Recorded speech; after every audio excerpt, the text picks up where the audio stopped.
was actually in the same position. And I went from only getting a couple hours of sleep to being able to get asleep and staying asleep all night just by training my brain's muscles to do so.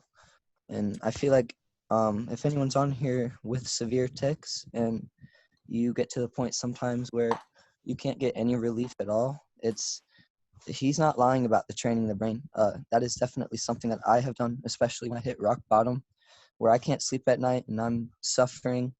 I've taught myself on certain occasions, just I don't know how to explain it. It takes time, but I definitely see what you mean, Adam, and I'm doing the same as well. That's why I say like strengthening the muscles, because you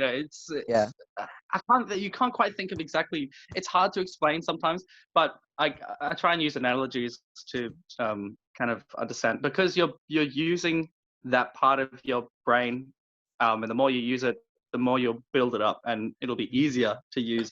So one thing that I've been working on, for example, is focus. So in this digital age we live in, it's very hard to pay attention to just one thing, especially with ADHD and that. So I've been, like during periods of work, I'll turn off my phone and put it to the side and work on something else.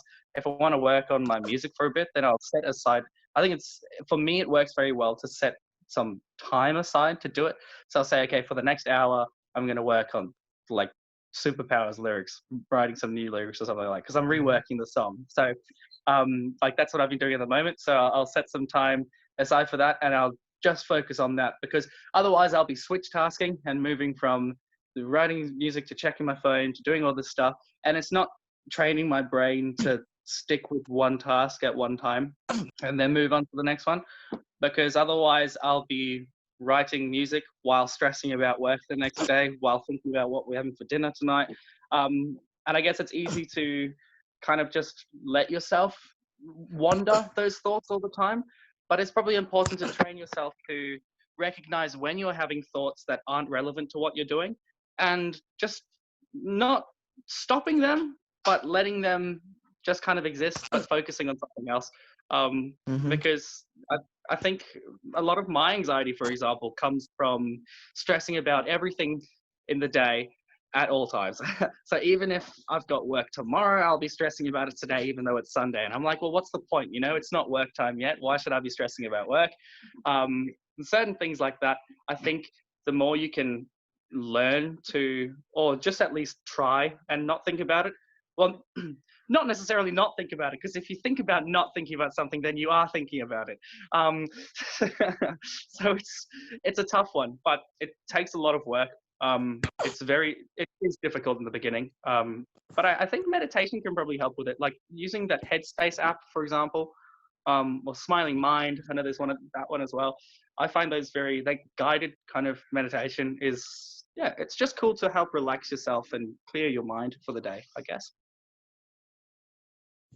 So yeah, I think that I agree. Brain training is probably something everyone should be working on at some points in the day or their life. Here's the little doggy. Hello.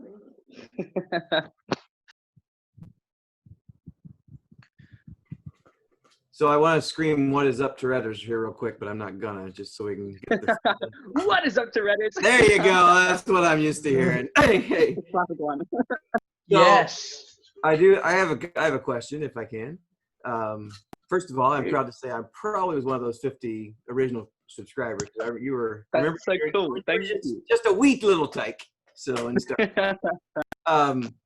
did you think that the YouTube channel would explode like it has? And I know you've kind of backed off of it. Have you ever thought about coming back to it at all?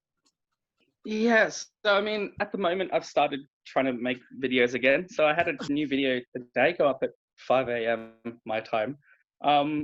It's tough, because the problem I had with YouTube, the one thing that kind of was stressing me out a lot was what direction to take the channel in, like what exactly videos do, because if you make videos on Tourette's all the time, then it's you might run out of topics to make. It can get very difficult to start thinking about more topics to do with Tourette's. But I guess you also run the risk of becoming an echo chamber, because if my videos, I'm not necessarily 100% factual all the time, because I can't be. I mean, who can be? I don't know if there's anything I've said that's not correct. Maybe there is. And I mean, we live in an age where information is spread around the world, and sometimes it's not correct, and that can cause a lot of problems.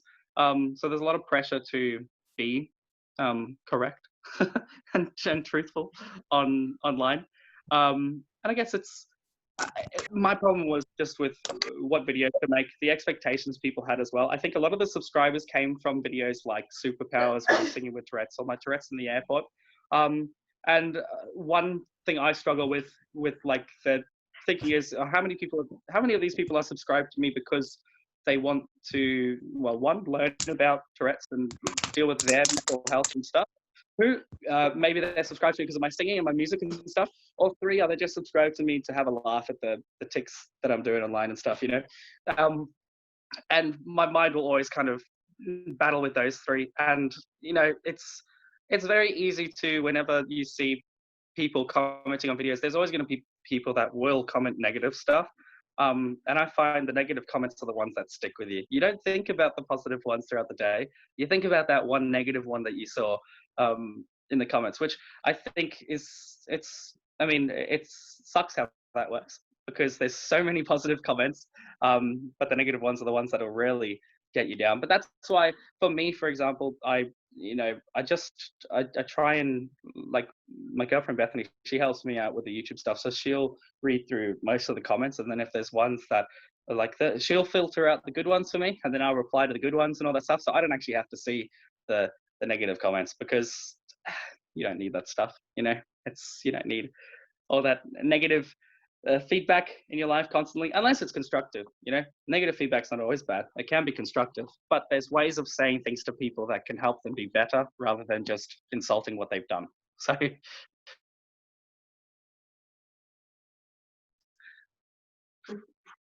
I'm walking around now, yeah. I think that's Adam. Oh, there's another question there. Yeah, Adam, Mindy had a question. I don't know if you see it. Do you have self-harm tics, like punching, etc.? And if so, how do you handle it? So I used to have ones that would hurt me. I used to have punching ones. So I'd punch myself across the face. And that wasn't very fun. It lasted for a bit. I had ones where I'd punch myself in the stomach as well. In terms of how you handle it, I guess it's not one size fits all. So you look at, like, Jess Tom, for example. She has a lot of punching tics where she punches her chest, and she wears padded gloves to combat the pressure sores that'll be created from that. There's all different ways you can cope with it. I know some people, like, wasn't it Cameron, the Cameron Schubert? I did the documentary with him, that little guy that has Tourette's. He would hit himself in the testicles constantly. I'm like, the poor kid, that'd suck. And yeah, for him, he hasn't come up with a way to cope with it. And sometimes I don't have the answers for it all the time, I guess, because I don't know how I cope in that situation either. I don't know what you could do to circumvent it. I think in a situation like that, maybe trying out, like, cognitive behavioral therapy or something like that, to try and potentially redirect the tic to a different part of your body. Maybe that's probably a good thing to check out if it is doing harm to you, because physical harm will stay with you, and the more you're harming yourself now, it's gonna affect you. Like, I had a lot of neck tics and all that when I was younger, and my body's pretty sore these days. Even though I'm not ticking that much anymore, I've still got a lot of tension around those areas because of the years of throwing my body around. But yeah, I guess I don't have the answer to every situation. So yeah, if you have an injury already, that's not good, because that could put further damage. Well, that could create further damage to that region of your body. In a situation like that, if you're not on medication probably, well, it's good to talk to your doctor first, because if it is doing harm to yourself, then that is a case where you would go for further treatment, whether that's medication or, depending on the severity, maybe it's deep brain stimulation or something like that, which that's invasive surgery. So you'd probably want that as a last resort. But yeah, I think in a situation like that, your doctor's probably the best person to get advice from.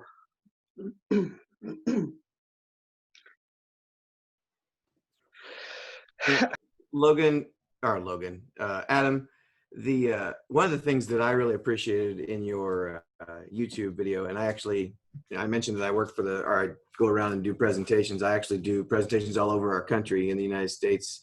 And I use one of your clips in my presentations a lot. Hopefully you're not too mad. I could probably get in trouble for that, but I still do it. The one that really I thought was particularly impressive, and I'll get to my question here, is the one where, sorry, my dog, is the one where you showed a small tick attack on the YouTube video. I thought that was pretty amazing. And so I share that with a lot of the people who don't understand what we go through. But my question is, was it hard for you to put that vulnerable side of you out there? I mean, I assume it was. It is for all of us. And what made you go ahead and go through with doing that?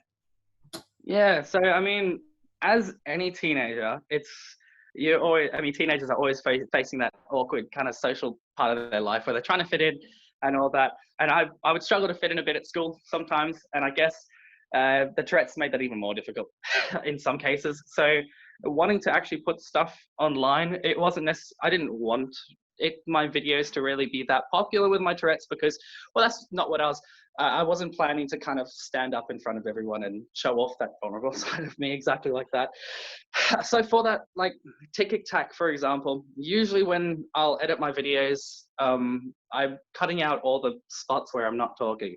So if there's a section where I'm just ticking, I'll cut it out because I'm like, well, what's the point? And then people will go in the videos and like, where's this ticks gone? There's no ticks. But I'm like, yeah, well, I cut them out because otherwise it takes up too much time. But a section like that, I thought, that's when I did have a tick attack. So I was ticking nonstop for a bit.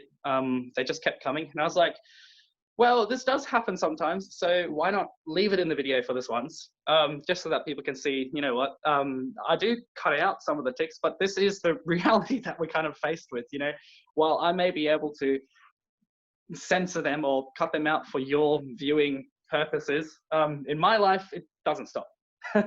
It'll, you know, that's kind of, it's showing the reality of it, and it is vulnerable. It's tough to put yourself on there looking like that, because yourself, you can look at it and be like, wow, you know, it can hurt sometimes to see it, to know that you don't really have control over that. But I think it's something we deal with. What are we supposed to do? You can either sit there and be upset about it and wish that it never happened to you, or you can stand up and own it and say, stuff it, I've got this. It's not going to stop me from doing whatever the hell I want to do. So, you know, I guess it's more so about promoting that positive attitude, showing that even though there are people that have this thing, we can still be just as confident or anything, or normal's a funny word, just as we can do anything that anyone else can do, you know. I think it's important to show that for all of these disabilities that people face, because a lot of people will hear these disabilities and immediately they'll associate these stereotypes with people. So if you hear that someone has autism, you immediately have a picture of what characteristics they're going to be displaying in that. And I think it's important for us to stand up beyond the diagnosis and show that, you know, we've got just as much of an amazing personality as every other unique person out there. So yeah, I think it's probably best for every single one of us to stand up and shout and say, hey, look, we're okay. You know. We got another question from Mindy here for you, Adam, and maybe to all of us. But just so you know, you are really educating and advocating for our community in America a lot. And you don't even realize it. So thank you. We thank you. I've never been to America yet, and I really want to go. No, you don't. Not in our current state of affairs. You don't. Yeah, maybe not right. I'd rather go over where you are instead of stay here. So. So Mindy's question is, have you guys found that being around animals help your tics, or a favorite hobby? I'm around horses a lot, so they seem to help, or when I practice my photography. I'll answer real quick first. Obviously, that's part of the reason why I got the little fart right here. But for me, Obviously, music is very helpful. And most of you know my story that I am a musician myself, choir teacher, theater teacher, and singer and performer and actor. And when I do all that stuff, I don't tick. So yeah, I think both of those, the animals help for me and the hobby helps for me. So the rest of you, I guess, can take off. Yeah, it's so true. And I think animals also seem to really help with anxiety. I guess that's because whenever we see animals, we seem to get that loving, cute affection. We just want to squish it to death, you know, in a loving way. We get that feeling for animals, and it definitely helps. I mean, I find if I'm working through, so I work during the day. I work as a programmer. So I'm a web developer. So I'll spend my day job doing that.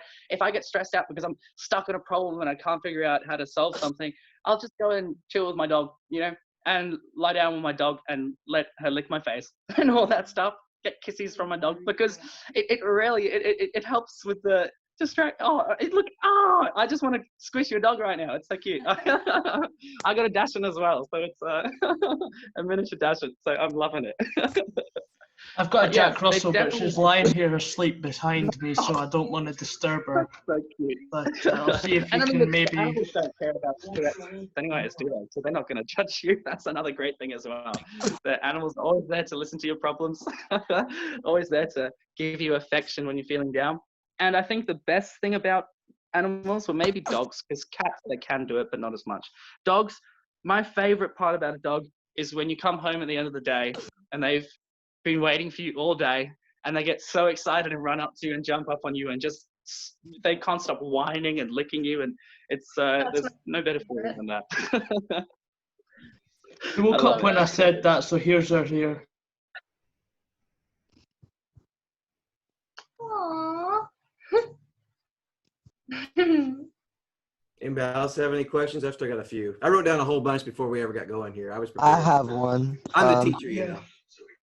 It's kind of changing the subject a little bit, but I figured I'd ask since you mentioned DBS, Adam, and I was actually supposed, before COVID hit, I was actually supposed to go to Texas and get ready to get deep brain stimulation, and because of COVID, it did not happen. And now that we're on this video chat and everything, I was just wondering if I could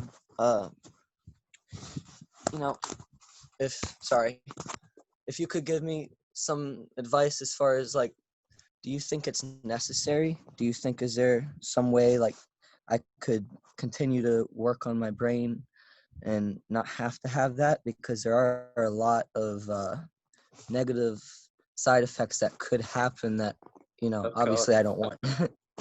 Yeah, I mean, firstly and foremost, I'll do an disclaimer, I'm not a doctor. So any of your doctor's advice should come, above and beyond mine. But I think, I've known people who have had DBS and still experience tics.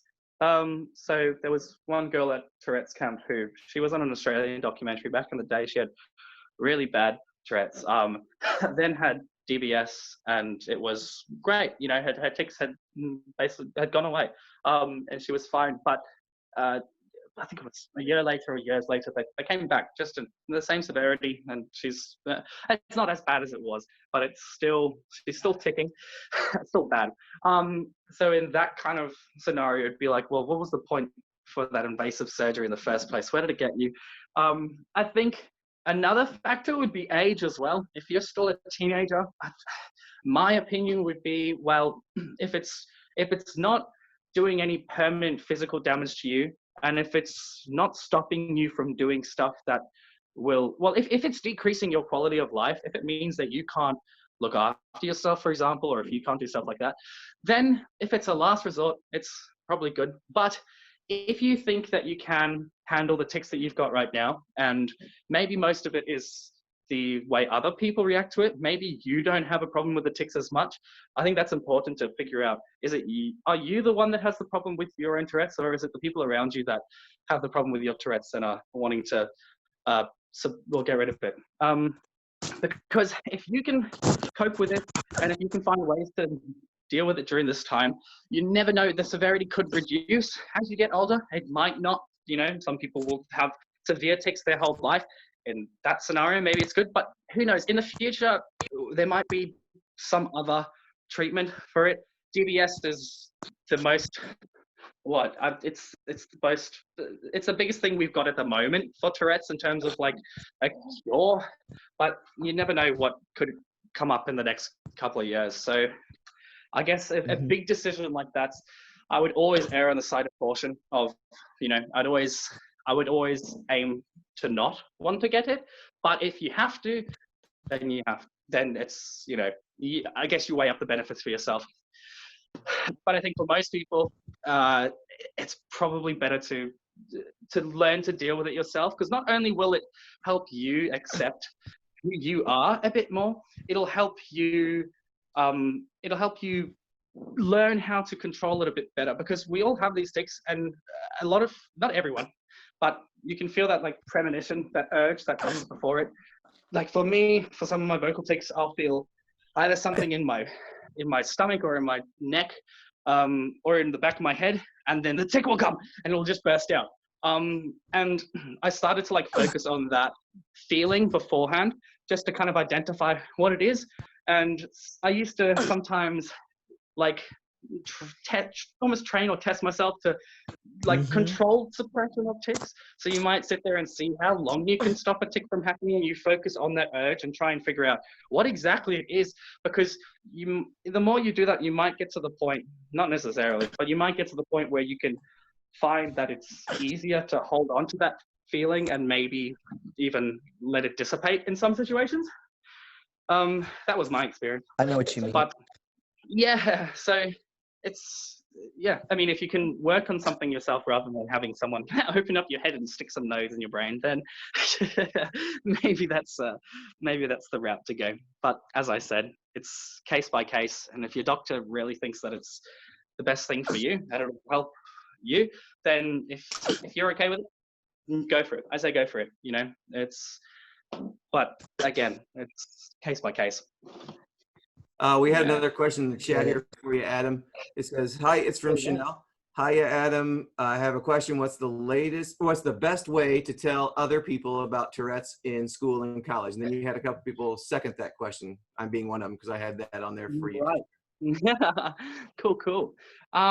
So for me, in my experience, it's always best, like, let's take school, for example. So usually the first person you'd want to be explaining the Tourette's to is the teacher, because if the teacher's older, they know a bit more about life, a lot more about life than the kids in the classroom, and they'll be more mature in dealing with it. If you can get the teacher on your side, that's the biggest part of the battle, because the way the teacher reacts to your tics will influence how the other kids react to the tics as well. And I've had some teachers where they'll go off at you for it, and that can cause children in the classroom to not pay as much respect to you in regards to it and stuff as well. I find the best way, everyone's got a different kind of preference on how they would like to be treated with their Tourette's, I guess. With me, I was very much, I don't care if you want to laugh at something I say. That's fine, because I understand that some of the tics I did say or some of the noises I did make were funny. But again, it's to an extent. If you sit there the whole time in the class laughing at me, it's different. If you're laughing, if you're just snickering at something that popped out or whatever during the class, as long as it's not distracting the teacher, because I was always worried, I don't want to distract the class. I don't want to interfere with their learning, because then the teacher will get upset. Then the teacher will be a bit more on edge of me, a bit less lenient. Because I think we have to remember as well, we do have Tourette's, but if we do find ourselves sitting in the classroom and our stress is a bit high or something, and we're ticking a lot more than usual, maybe for the rest of the class sake, it might be a good idea to step outside and just, try and relax, if that's going to help reduce your tics at all. And then again, the problem with that is you could lose out on classwork. So maybe a counter to that would either be to catch up with the teacher afterwards, or have some services that you partake in that can help you stay up to date in class if you are falling behind. Or another way would be to, like, one thing I did at school was if my tics were getting bad and I was working in class, I would go I had permission to take my work and go work in another room by myself. That's something I'd organized with all the teachers. They were happy with it. When I did tests at school, I'd have my own room, my own private room, because then if I tick, I don't care, because I can just focus on my work. Whereas if I'm sitting in a classroom trying to do a test and I'm ticking, it's super quiet in a classroom, and you start worrying about everyone else and if they're able to concentrate, and if you're thinking, oh, don't tick because you're going to annoy everyone.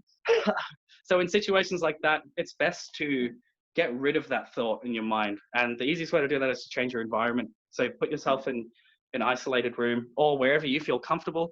If it's maybe sitting in maybe you've got like an area that's designated for learning assistance or something like that, where kids can go and get help with homework during whatever time. Maybe you go and you speak to them there, organize to have an area where you can come sit, do your work if you need to. If you're feeling a bit overwhelmed in class, then yeah, it's good to just have that as an option, because you don't have to use it, but as long as you know it's there, it'll help reduce some of that stress from you, because you can always just know that you can get up and go to your place where you can just calm down if you need to, or just let out all your tics and whatever, as not in the way of anyone else, so that you don't feel pressured, you don't feel embarrassed by it, but also so that you're not interrupting everyone else's class. Because if you do interrupt other people's learning, it's fair to assume that not everyone is going to be happy with that, because people are, for example, at school to learn. And if someone is getting in the way of your progress, even if it's not their fault, it still can, people can snap off. Not everyone's as rational as you'd like them to be. People aren't always super nice. It doesn't mean they're bad people. It just means they're human. So yeah, I think that's probably my advice with that. Yeah. I think that's an interesting point. As the only person who's the teacher in here with Tourette, there's a lot of similarities in what you just said. I have some of the same issues that I deal with. I think that's interesting. Yeah. I got a question. Sorry, someone else have a question? I have a question for you. How do you find teaching with Tourette's? What's the challenges with that? And there are no challenges. I'm the teacher. There are no challenges. I'm just kidding. So go ahead. So it was very scary at first, and you touched on a couple of things I thought were really cool. When I was growing up, like everybody, I was told it was going to go away when I became an adult, and blah blah blah blah blah. And so it did, kind of, when I was in university or college, however, wherever you are in the world, when you call it. And then it kind of came back in my mid-20s, and I've been going strong ever since, and I'm 42 right now. We deal with it right off the bat. I'm very open and honest about it. And of course, the first couple of weeks are usually awkward, but once we get settled in, we actually do just fine. They just kind of ignore it after a while. It just becomes a part of the class. And when we're having a particularly odd day, they know what words to say and what things to do to get me going. And if the class just doesn't want to work, they know how to get the teacher off track. So, but it's very good. I was very shocked with the support I've had, because I didn't think it would be that way. That's so good. Yeah, but it's a lot of fun, and I've been able to educate a lot of people. So. Yeah, and as a teacher with Tourette's as well, it's really nice because the next generation will be exposed to an adult with Tourette's, which, if you're an adult with Tourette's, you've dealt with it most likely a lot longer than the kids with Tourette's. So you've probably had to explain many times before what it is. So it helps. You get used to explaining what your Tourette's is and educating people. And I think it's important for those role model positions in our society, such as the teachers in the schools that are teaching our kids. It's good to have that exposure to some of these different disorders and challenges that people face in real life, because then it helps become a bit more normalized. The kids will see it and think, if in their future, if they're in year 10 one day, grade 10, and they have another student that's got Tourette's, they'll be like, oh, I remember the teacher back, or whatever, that had Tourette's. It helps kind of put an anchor with that and help normalize it. So that's really cool to hear about that. It's really great to hear that they just let it be part of the background noise, because I found that in my class as well. A lot of people would say that they don't even notice the tics most of the time. Most of the time, you're the one that's paying attention to it the most. You think that everyone else is getting annoyed by it.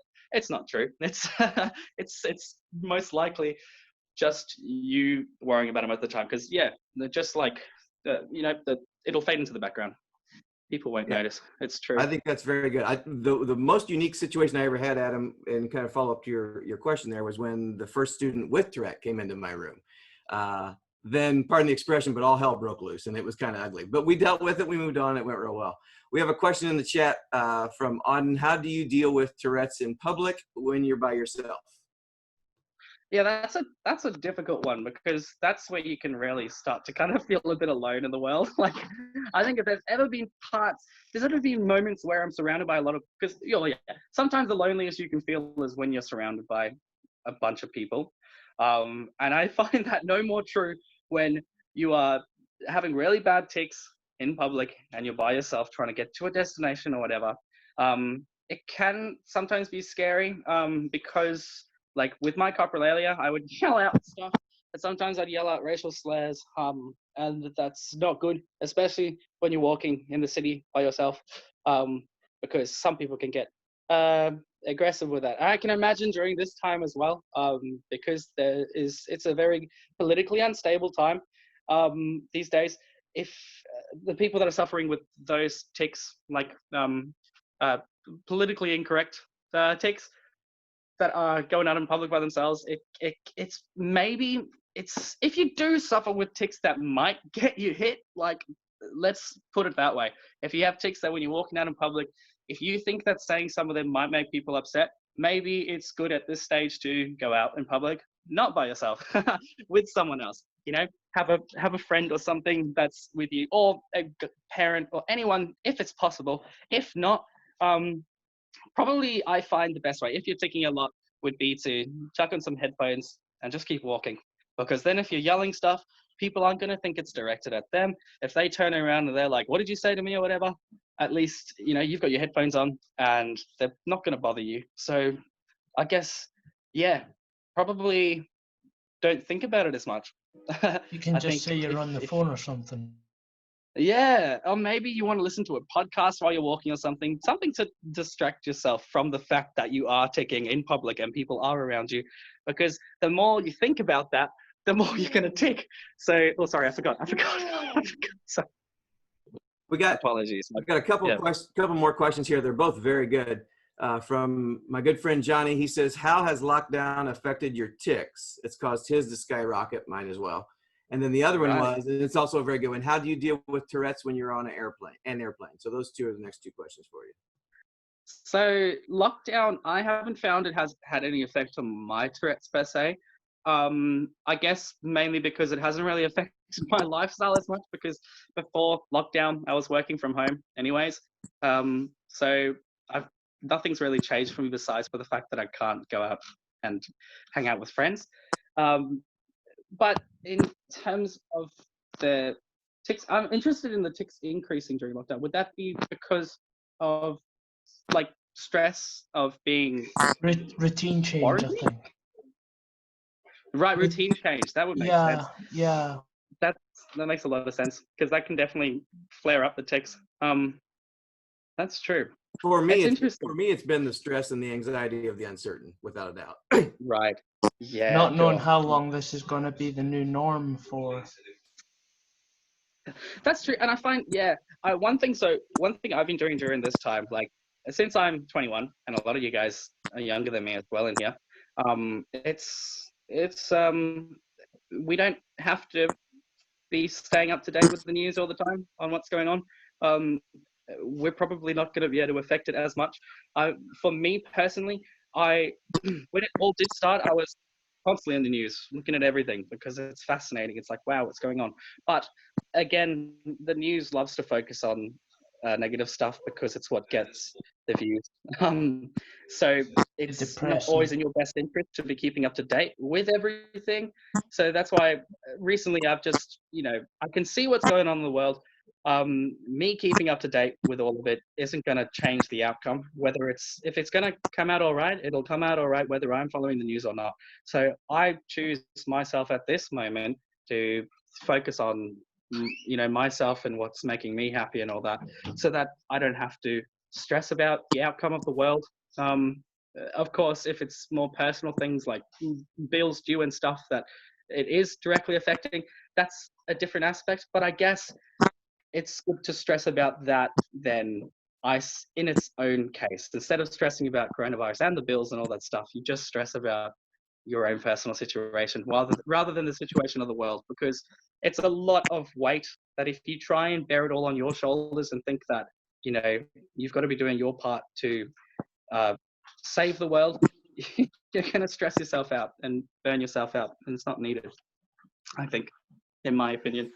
Yeah, just with talking about the news and things, my mum would even tell you, and anybody that knows me, I still do to this day. I try and pull myself away from the news, but it's like I've got this bit of string that's pulling me. Like, I literally can't help but check the news. But then when I do, I sink into a lower depression thinking, oh, shoot, what's happening? You know, this is what's happening. This is in my area. This is, you know, but it's like my head's And then telling me, you have to check it. Right. Like an addiction sort of thing. That's that exactly. It's that addiction type of. I find a lot of. I mean, Tourette's almost has that same association with addiction, and OCD as well, where you've got that urge, and it's so strong, and then you give into it, and it manifests itself in these different ways. Like one way would be, you know, checking the news. You have that urge really to just check the news or something. I think that's kind of that same. That's what I'm talking about when I talk about like training your brain and building those muscles almost, is when you do recognize, and it's not easy. It's easy. It's you're not going to succeed all the time with this, but when you do feel that urge to do something like that, to watch the news or something like that, try and, if you've got a hobby, if you like playing the piano or something, do that. Maybe you want to go for a walk. Instead of checking the news, do something else. Try and train yourself that every time you have that feeling that you want to check the news or something, for example, or maybe it could be anything in your life that's generating stress, try and substitute checking the news with maybe working on a hobby that you like, or maybe watching an entertaining video on YouTube or something like that. That's not going to depress you, because if you can spend most of your day, if you can spend your day kind of doing things that make you feel good about yourself and make you feel better, then your life overall is going to feel better, and you're going to feel more fulfilled with it, because you're not spending it thinking about all the negative stuff. And we've got the question about the plane, being on an airplane. And I know you're on it a lot, so yeah. We got another one right after that. Airplanes have been some interesting experiences for me, because I've been on an airplane with Tourette's by myself, which it's you know, the experiences range from one side of the spectrum to the other. Sometimes there's no problem at all. Sometimes you can walk through the airport, you know, and bomb and all that stuff, and nothing's going to go on because sometimes people just get it and they'll be okay with it. Other times it might not be that easy. You might get stopped by security.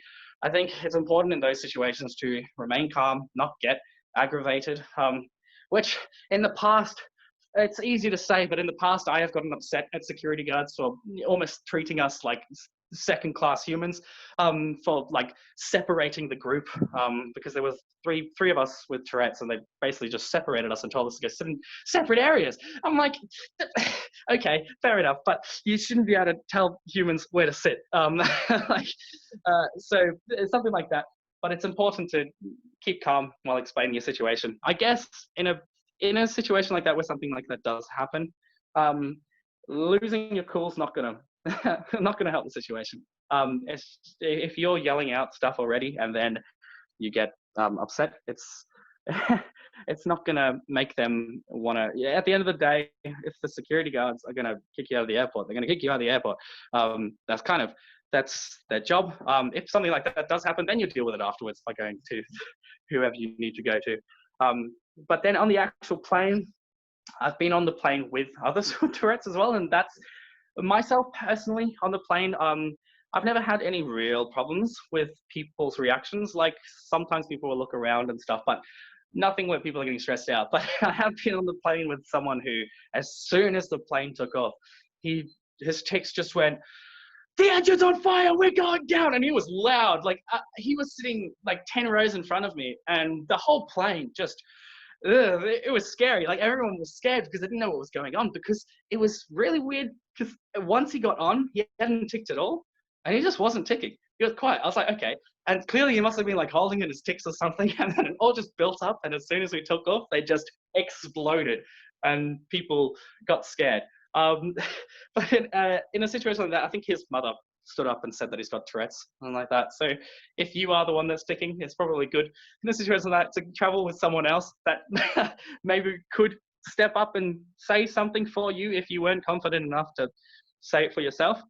Other than that, I used to carry around business cards that I made off that just explained about my Tourette's and stuff. Like I said, hey, I'm Adam, I've got this condition called Tourette's, it makes me do blah, blah, blah, whatever. So that you don't have to actually talk to someone about it. You can just hand them a business card and walk away. It's as simple as that, because then they read through the situation and hopefully they leave you alone after that. And you don't have to then get into it all if you don't want to, because if you do start conversing about it all with other people, it can make it worse, your tics. And maybe that's not what you want at the time. So there's, it's, as I said, case by case. We all have different ways of dealing with it. For me, I prefer it now, talking to people about it, because I'm used to it. I've done it a lot. I'm more confident with talking about, I've practiced saying, I've said this stuff so many times, it's like, you know, I'm used to saying it. So it helps if you've got a bunch of things you've said already to be able to relay to people. And that's why having some information that you can sit down for 10 minutes and come up with a little paragraph, just a short thing. If you can come up with something that sums up your scenario pretty well, then yeah, chuck on some business cards, give it to people. You don't have to worry about it then.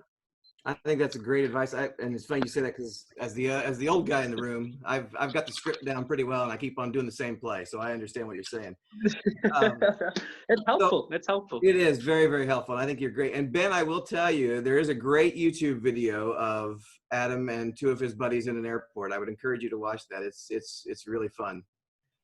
If you want the true experience. And then, yeah, Chanel then asked, this is actually for you and me, but I'm going to let you go first because you're the all-star and I'm just here. What's the best way to tell your parents about the Tourette's?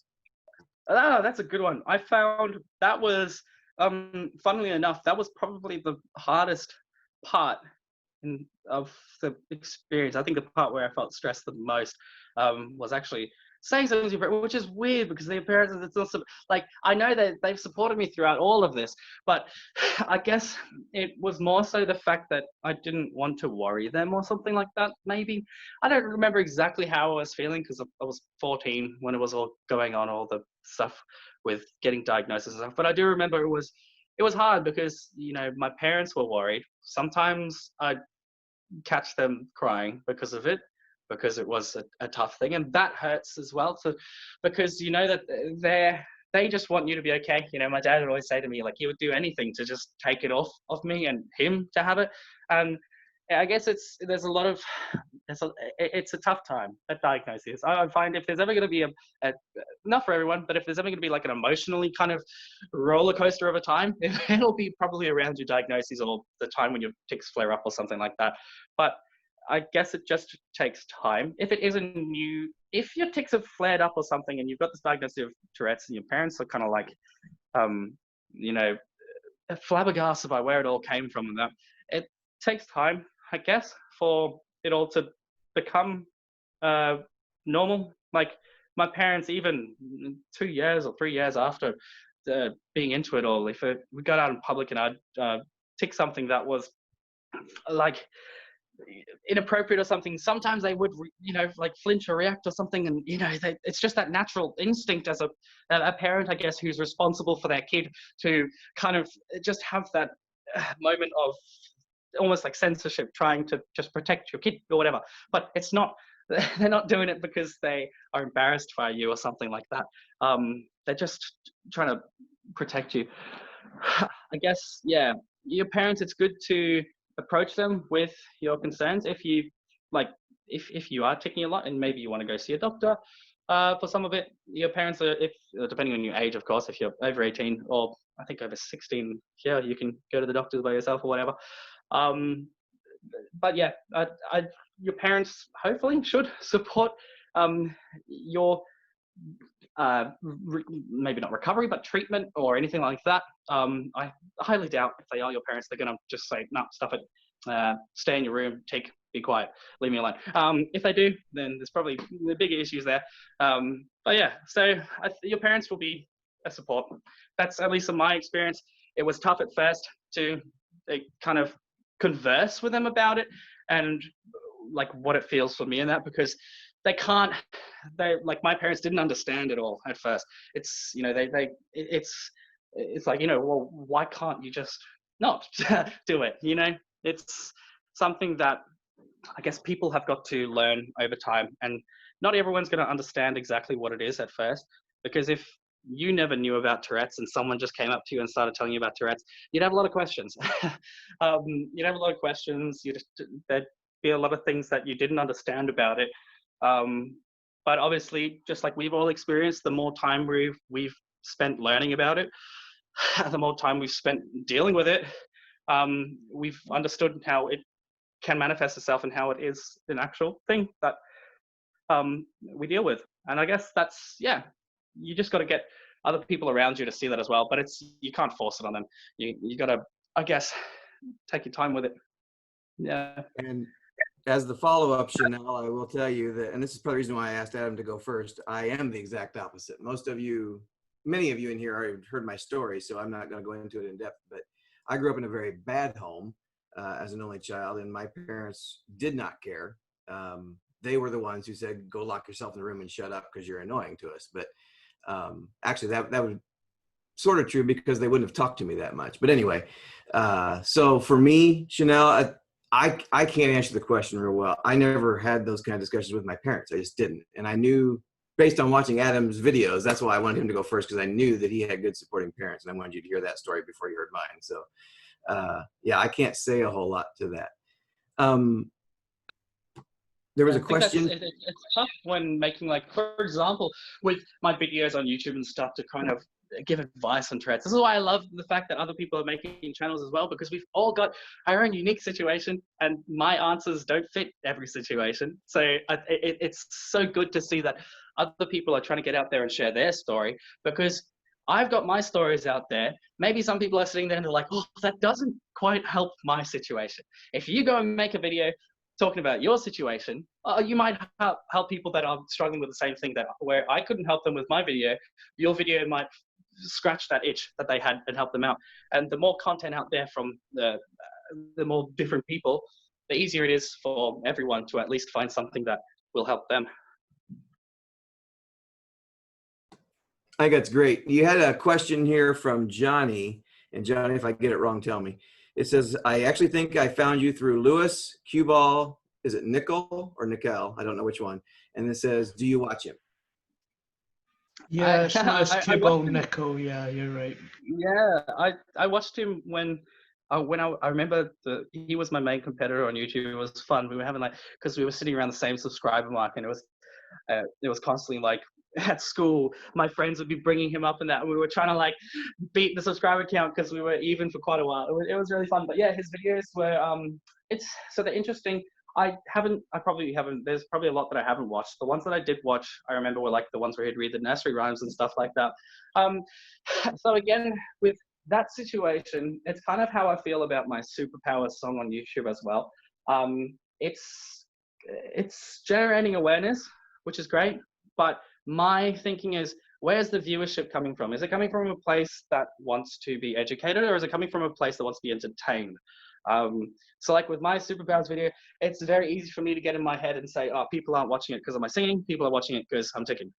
Because when you read the comments and everyone's commenting on the Tourette's and what you said with your tics before the song was up, it affects you, and you start thinking like that. So in terms of that type of content, I'm not sure what content he's made in the future, but like with me, with my superpowers, when I'll talk on that, if I was to do it again, I would probably record the singing and the actual Tourette's stuff separately. I'd probably have an introduction where I'm talking about my Tourette's, and then sing in a completely different environment rather than merging the two, because I guess it might have helped my mental health a bit more as well. Yeah, I guess I'll have to watch some of his latest videos to see kind of what the content is. But I don't know. Does anyone have any thoughts on Lewis's videos? Like maybe you guys watch Lewis's videos and they helped you out, because I'm not entirely sure. If there's anyone that has any input on that, love to hear it. Yeah, I just love the way he just takes everything in his stride, really. You know, he obviously has his tics, but he just like, he realizes like what his tics actually are, and like he just bursts out laughing. Like he's like, okay, you know, everything's as much of a surprise to him, and he just I just love watching his reaction to everything, because like, as many of us has probably happened, his tics tend to surprise him. But like, say he could say something rude, he could be like ticking, and he could go, I don't know. I can't think of anything real like to think about, but he could say something like totally out of the ordinary. Like it could be like really sort of like about maybe sexual stuff or anything, and then afterwards he'll just go, no. And it's the way he just goes, no. And yeah, so that's what I mean. Like, I just love the positivity that surrounds the Tourette's community, and it's that sort of thing we need. It helps normalize it. It helps because some of them can definitely be funny. And with your own Tourette's, if you can learn to laugh at some of your own tics and realize that they are funny, then I guess it'll help as well with your own mental health if someone else laughs at the tics you do, because you can at least understand where it's coming from. Because when people are laughing at the tics you're doing, they're not laughing at you. You know, they don't understand the struggles that you have to go through with it. They don't understand the amount of a toll it has taken on your life, or what it actually, you have to deal with it all the time. For people that just come into your life for a couple of seconds or whatever and see it, for them, they don't think about that stuff because it's too much effort to think about that stuff. We humans don't have enough energy to spend the whole day empathizing with every single person they walk past, because it's just not possible. You'd be falling asleep in the afternoon. So I think it's good to understand that some of our tics can be funny. There, of course, is a line though, and I guess it's probably a personal preference where that line can be drawn. At what point does it become bullying rather than just having a laugh? But again, maybe it's up to discussion is where that would come up with. If your friends are the ones that are laughing, it's like I would talk to my friends as well, because some of my tics, we'd spend a lot of time laughing about them because they were funny. But in some situations, I would rarely, like maybe there was a presentation going on by someone who'd come into the school to talk. In that situation, my friends laughing with me with my tics and stuff isn't going to be very helpful for my stress, for my ability to concentrate or any of that stuff. So in situations like that, I would chat with them and say, you know what, can we maybe not do this now and save it for another time? And if they're good friends, they'll listen and they'll respect that. And I think it's important for us to stand up for those types of situations where we can assert how we want to be treated in situations like that. Because if you close yourself off with it all the time and basically say no one's allowed to laugh ever, then it can be a bit awkward for some people if you do say something that's funny, or if your tic does make a noise that sounds like something that, I don't know, I guess it's the famous words that I've said today, case by case. I'll be honest, sometimes with some of our tics that we have, it'd be kind of impossible not to laugh. If you're expected to just sit there and like not laugh, I'm sorry, you're failing straight away, because we can never be prepared for it. I'll actually be really honest with you. I had a tic a few weeks ago. It caused my mum to laugh. It caused me to laugh. I didn't know where it came from. I'd been at the toilet, washed my hands, dried them, and I came out. And I came through, and I just randomly, out of nowhere, I just ticked. I've washed my hands, I've dried my hands, and I've put my hands away. And I was like, where on earth did that come So from? creative. Yeah, like, so, It's amazing. It shows the creativity of the mind, though, sometimes with some of these tics that people come out with. I'm like, where did that come from? yeah. But I have met a few people who I've been open with them. I've been like, hey, I've got Tourette's, and I've explained it. And these are the sort of people I like, who don't poke fun at it, but they go, if you tick something funny, is it okay to laugh? And I'm like, yeah, go for it. Go for it. 100%. Yeah. You know, I actually And maybe feel awkward if they there's people don't. that don't. Yeah. And I guess I felt the same way. There may be some people out there who their preference is to have no laughter at all, ever. And don't feel bad for Yeah. that. If you don't want, if you really aren't comfortable with people laughing when you tick, it's more than okay to say to people, Yeah, hey, it's your right to if someone, say. yeah, like, maybe let them know that it's not easy for you. And the more you laugh and pay attention to it, the harder it gets for you. Because, I mean, hopefully people will care. Adam, we have another question in the chat that says, how do you deal with people asking if your Tourette's is gone when it's calmed down a bit? And I That's a would good one. add on to that, how do you also react to people who think you're faking it or lying? That's what I'm dealing with a Yeah. lot at the moment on YouTube. My comments is a lot of people calling the fake card, saying, "Oh, he faked his Tourette's for TV and for the fame and that." And it's a tough one to deal with, because, well, how do you convince someone? Firstly, I don't think we should have to convince people. I mean, there's no, I've been diagnosed with this. It's a struggle that I have. For me, I'm lucky in the fact that it's reduced in severity a lot. Like right now, I've got a couple of tics going on like that one, because I'm concentrating on it a lot in this conversation. Whereas for the most part, that might happen it depends. Sometimes it can happen every couple of minutes. Sometimes it might only happen every like hour or something, It really just depends. Oops, sorry, I think I went off there. Sorry, my phone's messing up. Where's Zoom gone? There it is.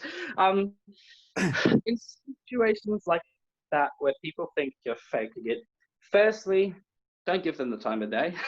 I'd say you don't have to waste your effort trying to convince them that it is real. If it's a teacher or something like that, if you're trying to explain to the teacher that you've got it, maybe if it's a teacher, then either if you can't explain to the teacher, then you would speak to the next person. So maybe you go to the principal or something like that, because there's going to be someone you can talk to, for example, in a schooling place like that. But if it's just someone else who's saying you're faking it, you don't have to. You really don't have to waste your time convincing them that it's real, because, well, you don't need to. What's the point? If they don't believe it, so what? Yeah. It's not going to change anything. I've got a tip for anyone here who, if anybody says to you that you're faking it, this is one thing I have started saying to people, especially over the last couple of years. I have actually turned around and said to them, you know what, you say I'm faking it. Okay, so yeah, I'm faking it. I constantly want to have muscle strain, pain everywhere. I constantly want to shout vulgar, racist stuff and offend people. I constantly want to be at risk of getting beaten up because people think I'm being abusive towards them. Yeah, I'm absolutely faking it. I want to be the centre of attention. I am living the life of Riley here. And then they've all backed down and went, oh, well, I didn't know that's what it consisted of. I was like, yeah, well, don't comment unless you know. That's a really good It's one. really, it starts to peeve me off, actually. Adam, we have another question from Chanel, and Chanel got in trouble for this because she calls me Mr. Lane. That's the teacher. He's not here. Anyway, it says, what would you say are the worst parts of having Tourette syndrome for you and me? So go ahead and have at it. Oh, it sounds interesting. So this will have to be my last one, guys. Just as I'll have to go after this. But the hardest parts of Tourette syndrome, besides the tics, I guess, let me think. Because the hard part for me, firstly, was the physical tics, because I'm experiencing the pain from that. I think the other part of it is the anxiety that goes around it. The Tourette's itself, I think, is manageable for, at least for myself. This isn't my own personal experience. For me, I've learned to deal with the tics. The hard part came from the people around, the other people. The Tourette's is something that you eventually just accept, and you're like, okay, well, I'm not going to spend my whole life being angry and upset that I've afflicted with this. I'd rather learn how to deal with it and then move on from it and focus on other stuff. And that's my aim. But the problem comes from the people who will poke fun at it, and the people who will make you feel a bit left out because of it. You can sometimes begin to think that you're part of that fringe on society that doesn't fit in. But it's not true. We're all, I don't think anyone truly feels like they fully fit in. So it's, there's not a group of people that do fit in and they know that they fit in. And then there's another group of people that don't fit in and they think that they're the only ones. And it's a minority group. There's a lot of us that are struggling with that feeling of fitting in. I think Tourette's makes the challenge a bit more difficult because not only do you mentally think that you're not fitting in, but physically you're outwardly showing signs of being a bit different to others. But I think, you know what, difference is a good thing. I wouldn't want a world where everyone is wearing the same stuff, where everyone's doing the same thing every day, because then what's there to even enjoy? What's there to talk about? If everyone's doing the same stuff, it makes life very boring. If we learn to accept that there are people that we all live different lives, but some people live different lives with different challenges than majority of people, I think we'll be okay. I mean, I can see already that acceptance has come a long way. And regarding every type of mental health stigma or disorder or any disability that people are having, it seems like people are waking up slowly but surely to, being a bit friendlier and accepting. You look at the 1800s, how they would have dealt with stuff like this. So, I mean, in the year like 1000, you'd probably be executed for Tourette's, so like something like that. You'd be burned at the stake for being a witch or something like that. So it shows how, as a society, we have made a lot of progress so far. I still think there's a fair bit of way to go with acceptance and like universal acceptance, where we can all just, it's a tough one. I guess we all have our own individual challenges with it. For me, yeah, as I said, the hard part was probably the depression and the anxiety that came along with the feelings of being outcast, I guess, and the physical side of tics. But yeah, if anyone else has any other challenges that they've had, it'd be great to hear them. And my response, and I can do it real quick because I know you need to go, Adam, but to Chanel, for me, I kind of piggyback on what Adam said, is the depression, the anxiety. For me, the worst part of it are the days where it wins. And there are days like that. I know everybody, I see everybody kind of shaking their head and stuff like that. We all have those days where the Tourette's win. And I mean, I know I've seen some of your guys' amazing videos on that. So that would by far be the time when I'm at my lowest with the Tourette's. And I know that some of us have been experiencing that here recently. And so that's where I am on that. And, Adam, is the acceptance has come a long way. And I agree with that, but I want to say before you answer, if I could, it's because of people like you we've gotten to that point. Thank you. So thank you. There are several of very good YouTubers on here and people who are making a difference. And it's because of you guys that we're coming a long way. Well, yeah, and keep on going, because the more growth that your channels have, the better it is for everyone. It's great. And I was oh wait, I think I forgot what I was gonna say. What were you saying, Brian? There was what was the thing you said just before that? Before the acceptance thing? Yeah. I was just talking about how the Tourette's wins. The days. Yeah, that's what it was.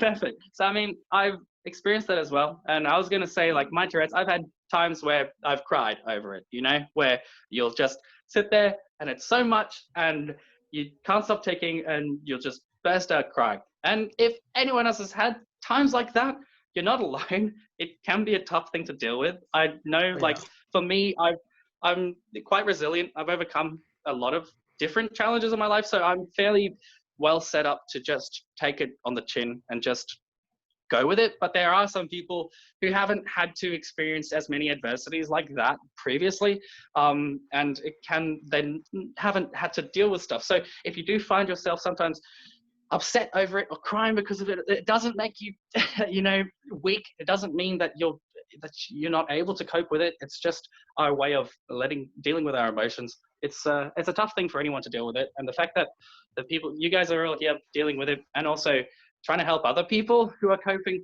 who are struggling with other stuff like that, that shows that your character, you're coping with it better than most people could. Logan said he's got something quick to say, and then at the beginning everyone was talking about doing a Superpowers song together, if you would be interested in doing that. That would be cool. I'd really love to do that. I'm not sure how to do that. I don't either, because it's hard to sing over Zoom. Trust me, I tried to teach choir over Zoom and it sucks. So. There's a way to video edit. Like, I think there's an app called. Yeah, but it would take forever, and I know Adam's in a hurry and stuff like that. So maybe we can get him back again and do it some other time. That'd be good. Yeah, if we organize it, I'd love to. Time. Yeah, that was kind of one of my points here that I just have to say before everybody starts leaving. Would you be interested in attending future sessions and stuff? I'm going to try and figure out better ways to make sure that everybody's able to join, because the time zones are kind of crazy. So if anybody has any ideas on how to do that, that'd be great. But yeah. Yeah, I'd love to. I probably can't attend every session, but I definitely want to come to, maybe every second, every third.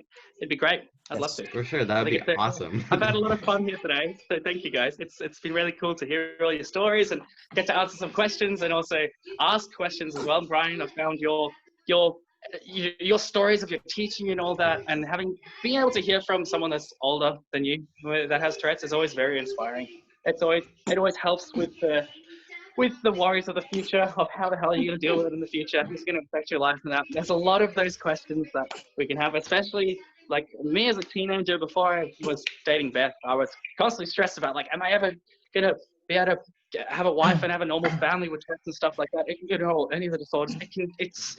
It's a lot of pressure that we put on ourselves and we think about, whereas we don't have to deal with those thoughts now. But I think it always helps when you can hear people that are a bit further in life than you, in terms of along the line, with building everything up and having to live through it and experience it. It really helps and gives you motivation and inspiration for your life as well. So thank you, Brian. You've helped a lot. To me. Thanks for joining. Thank you. That's all right. I appreciate it. And thank you, Logan, for setting this up.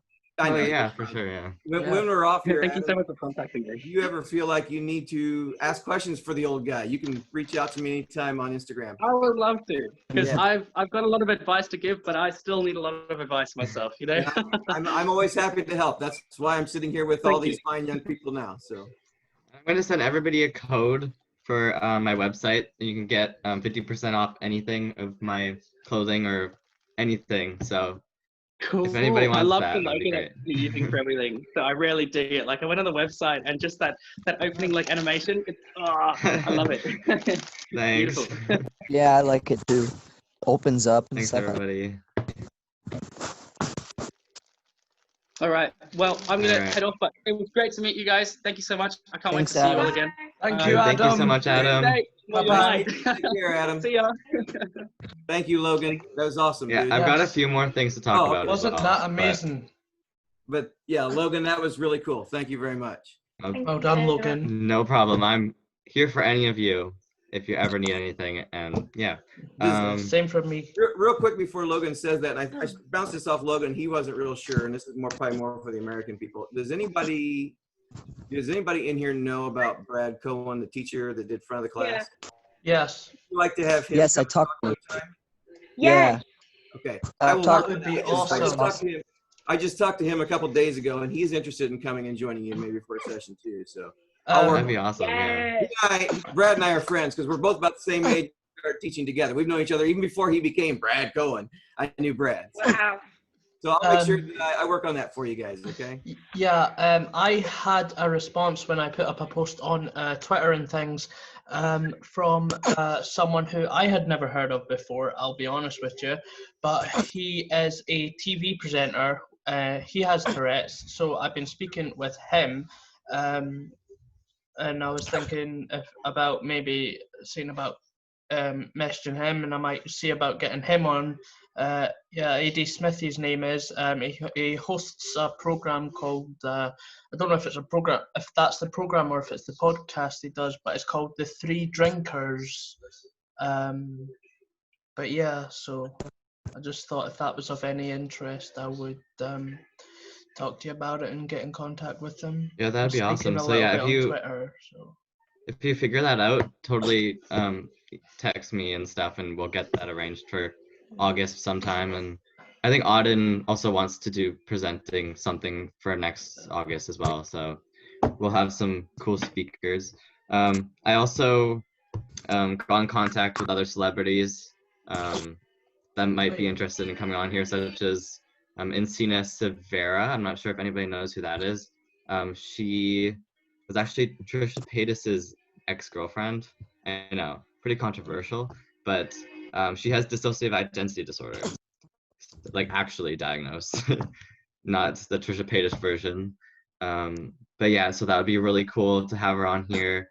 I also contacted Anthony Padilla, which I'm sure everybody knows who that is. Maybe no, he used to be on Smosh, and I also contacted other Tourette's YouTubers, and I can't say the names right off the top of my head, but I've contacted most of them. So yeah. Nice. Can I ask one more thing? Do any of you know who Anthony Irvin is? No.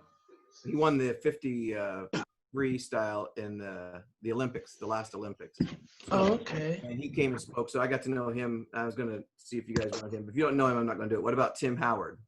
Yes. Soccer player? Yes.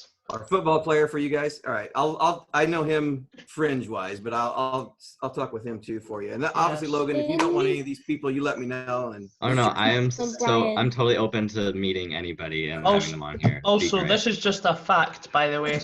I'm not saying about getting him on, but I actually found out a few years ago. I don't know if any of you guys knew this, just while you were talking about football there. But have any of you guys heard of the footballer David Beckham? Because he's actually got Tourette's. yeah, David I has did not Tourette's know. as well. I did know that. Yep. I think Yeah, I think Brian. it's very mild though, but he does have it. Yeah, I don't know him I don't know him at all. I've never met him, but I know Tim. Go ahead, Claire. Brian.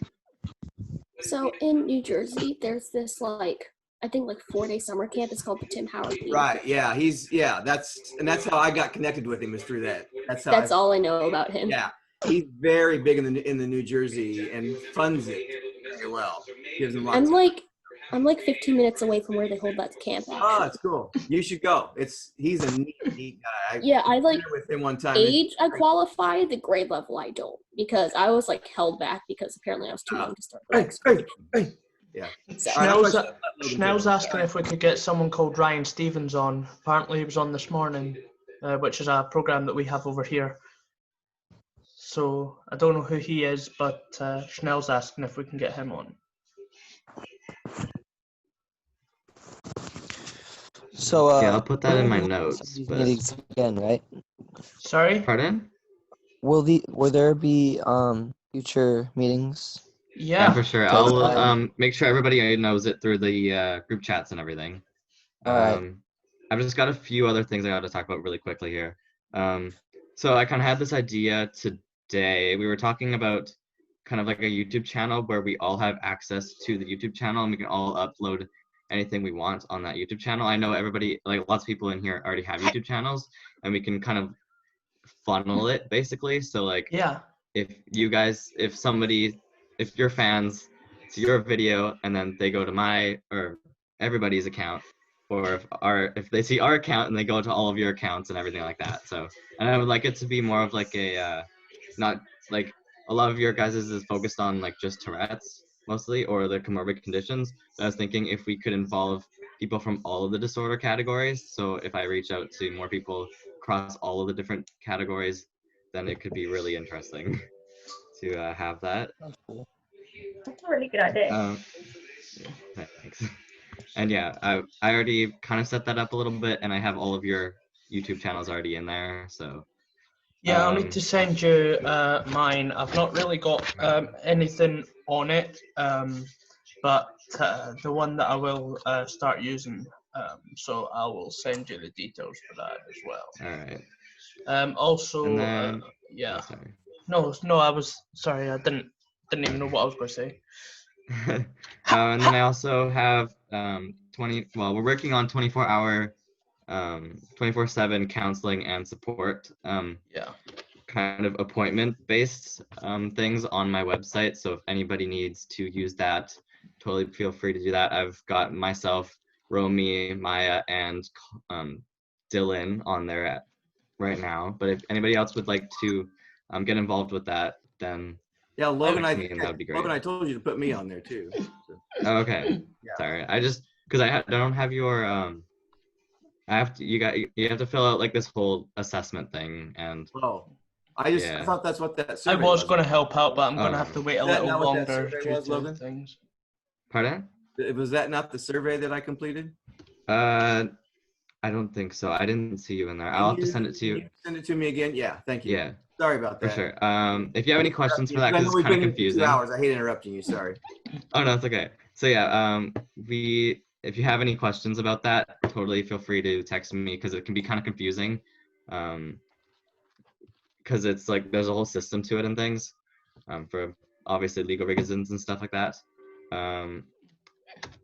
I also have a GoFundMe page as well. If any of you can like promote that or advertise that, all of the money will go to either my company trying to keep it up, keep it running, expand everything, and giving it to charities and stuff like that. And then I also want to talk about how like this year is going to be very difficult for everybody in like ways that we don't even have, like we can't even imagine at this point, like economically, mentally, socially, everything. And so I think the only way we're going to be able to get through this together as a society, we need to step up and, you know, lead. Because I mean, we've all been through these things. We all kind of understand how these things work, more or less, more than the average person. So I think we definitely need to try and really build up our leadership and, you know, help those who really need help. And so I agree. I am willing to give $1,000 to anybody that really needs it. So if you guys, if there's somebody in your area that just can't afford like food or water or clothing, I'm totally good to help out with that, and I can send the money and stuff like that. I'll match that with That's you. really generous of you. Well done, guys. Awesome.